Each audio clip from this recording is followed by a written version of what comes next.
friends, welcome back to my channel Kritan's World. I am Kritanjali. Today my topic is prepositions. Prepositions. A preposition is a word or group of words that shows the relation of a noun or a pronoun with other words in a sentence. It shows where someone or something is. Example is in, on, etc. Prepositions can be used to talk about time, place and movement. At, on, in. First prepositions at, on, in. The prepositions at, on and in tells us when something happens. In and at can also be used to show where somebody or someone is.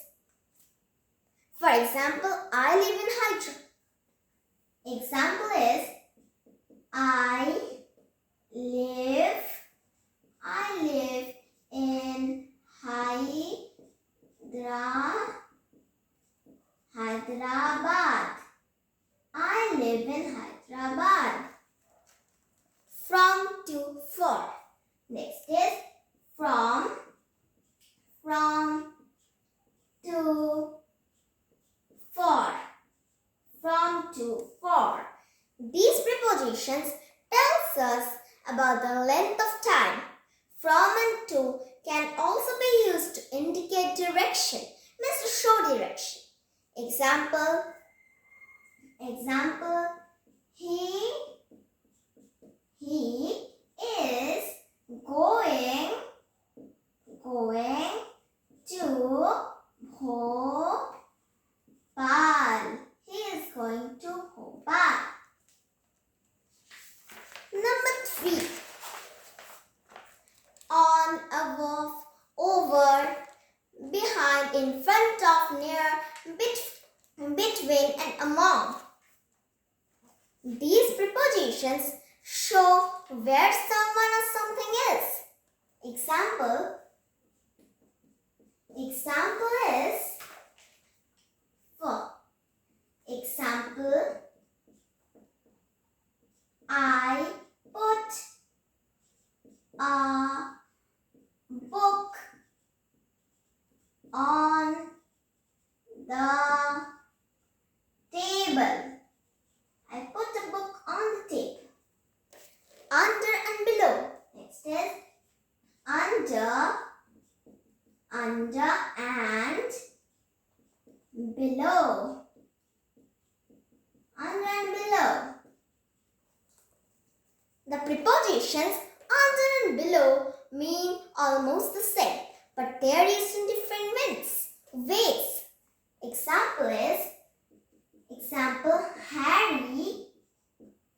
Harry lives in a room below our flat. Now the last is into and out of. Into, out, of. The prepositions into and out of show movement. They tell us where something or someone is going. Example is he jumped into the pool. He jumped into the pool. Friends, we should remember that prepositions are words which show the relation between a noun or a pronoun and any other word in the sentence. Preposition show position, place, direction or time. Some prepositions show both time and place. Today I am ending my topic till here. If you like my video, please like, share and subscribe my channel. Very soon I will be back with my new topics. Bye friends.